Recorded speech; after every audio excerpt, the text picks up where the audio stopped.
Друзья, моя мечта сбылась. Давно я хотел такой чебурек, здоровенный, больше чем тарелка, как в старые добрые времена. С мясом, просто с мясом. И вот я его нашел в Харькове. М.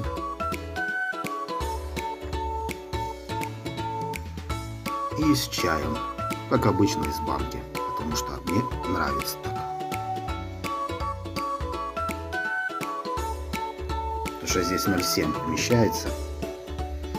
Вот. И мне это просто, для меня это просто находка.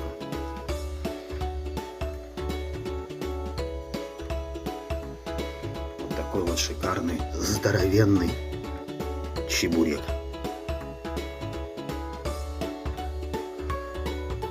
А то сейчас делают в магазинах, продают готовой продукции маленькие чебуреки. Вот именно вот я хотел вот такой. Как в студенческие годы.